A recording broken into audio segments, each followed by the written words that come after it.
Alright guys, so this is where it gets a little bit trickier. So we've set up our HUD and widget for what will actually visually show the timer. um, and we can see it in our game, but yeah, it doesn't do anything. So we need to make it actually work now. Okay, so what we're going to do, first of all, is we're actually going to go to the third person game mode. Okay, so if you remember, that's the mode that we're using over here um, for the actual playing the levels. So double click that to open it up. Get rid of that, don't need that. Open the full blueprint editor. Okay, sometimes yours might just go straight to the full one. Don't worry too much about that. But anyway, so we're in the event graph here.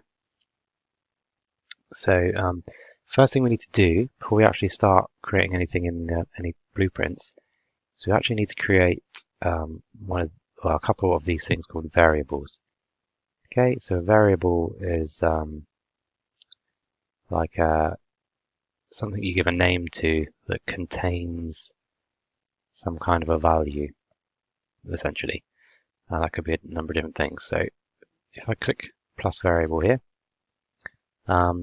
these are what I'm going to use for my minutes and seconds. So I'm going to call one seconds, and I'm going to create another one, and I'm going to call that one minutes. Okay, so just click on seconds, the one we've created up here. Over this side, we've got some settings for it.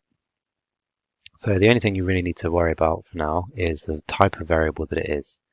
Okay, by default, it will generally be a Boolean, but we need it to be an integer. Okay, and an integer is so the variable will be like a numeric value, like 0, 1, 2, 3, 4, whatever. Okay, it won't be like decimals. It can't be like 1.2, 1.5 or something. It can only be 1, 2, whole numbers, an integer. Okay, which is what we want for our seconds. So, I mean, we don't need like milliseconds or anything, do we? But just so you know, I'm just going to load up a different screen just for a second. This is the Unreal official sort of documents. Just to show you like what the different types of variables are. You don't need to know them all immediately, but it's good to know, especially the differences between Boolean, integer, probably float, and the string are the main ones. So Boolean is something that's either going to be a true or false condition, perhaps. Integer, like I said, is a whole number. So as it says here, numbers without decimals. A float is a number that would have decimals. Like here we go, some examples there. And then the string is like essentially just text, like a saying something like a sentence. Okay, they're the main ones. I know there is one called text, but the other ones get a little bit more complicated.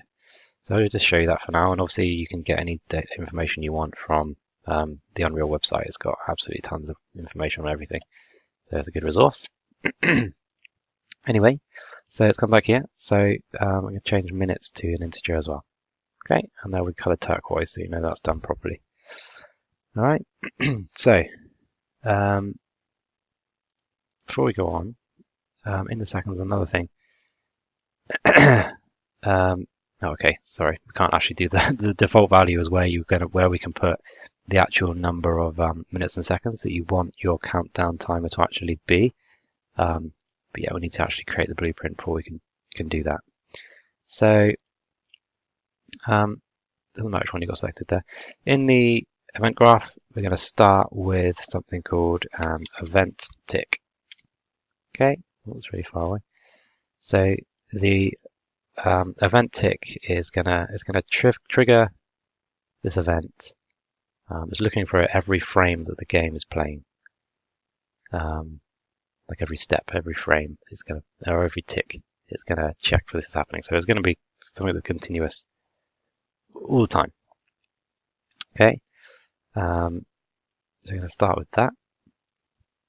Pull out from there. Put in a delay. So this is going to be how many seconds go over as it clocks down. So don't want it to be 0.2 seconds at a time. You want it to be 1 second a time. Put that as a 1. It's going to kind of add these in. I spent too long explaining everything.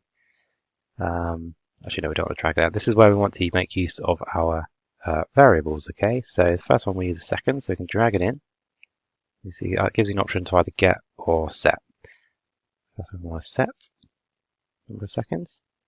Join those two up, and we want to go down this way from seconds, and we want to do integer minus integer. Okay, so we're going to minus a value every second. Okay, and it's going to use get seconds here, join that to there. Okay, so that's just going to make sure it goes down 1 second for duration of every 1 second. Then we want like what's called a condition. So like if such and such happens, if something's true, then it will do this. If not, then it will do something else. And a condition is called branch. Okay, and a branch. The condition is going to be integer. Integer. We want less than. What's less than? Okay. So less than is obviously the arrow pointing left. So less than. If it was greater than, it would be pointing right. And then we want our get seconds. That's there. Put back out to there. Okay. So if the seconds are less than 0. From true, we want our minutes. You're getting your minutes up here. We'll set them, sorry. True. And then drag this down. We want integer minus again. Integer minus integer. Same for minutes. We did this earlier with the seconds. So minutes. Drag that up to there. Keep that as 1. And then if it's false, you can kind of it doesn't really matter where you do these, like you just kind of make sure that you can see what you're doing when you're dragging these blueprints around. We need another condition, so branch. And then condition is going to be equal to, so integer again, the one that says equal. And from here, keep doing that. What are seconds? Get seconds. See there. Okay, that's going to need to be connected here as well. And this guy's going to come across here. So another branch or another condition. And we need to do the same thing from here for our minutes. So integer equal, and then minutes. Okay, minutes. So I know how to do this quite fast, but you probably want to just sort of pause this video and do what I do and then play it. And just do it one bit at a time. Don't rush it, make sure you get it right. And you come out from true over here. That's going to actually print the string. The string, if you remember, is like the text, so it's going to print the actual stuff to the screen. That says development only, but don't worry too much about that. This is the text color that it's going to show up in. Essentially, this string is going to be like we've done the condition is so when the seconds and minutes, when they get to 0, it's going to print this string. What we'll actually probably change that to eventually is a like game over screen, but for now we'll just have this string that gives you a kind of like a warning. So at the moment, when you get to 0, it's going to say hello, which is a bit weird. So we're going to change that to game over. Okay, change the color to something a bit more obvious, then make it red. I'll do. Okay, so the game over red bit of text. It will appear in the corner just for now, but we'll make this something a bit more interesting later. For now, we're just doing functionality.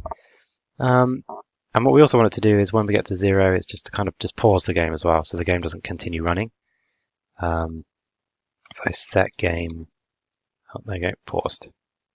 All right, and then make sure we actually tick the paused button. All right, so there's a lot we just did there fairly quickly, but essentially it's just every 1 second we've told it that the countdown timer will go down by 1 second. And obviously the minutes will go down. And then if these both get to 0, then it's going to say it's game over and pause the game. All right, so that's all good. I'll just go through this again. So just for your checking purposes, you made it all right. You can have a look. Okay, but I'm going to compile that now and save that. And I'm going to pause there because the video has gone on quite a long time. So make sure we've got all that right before we move on to the next bit.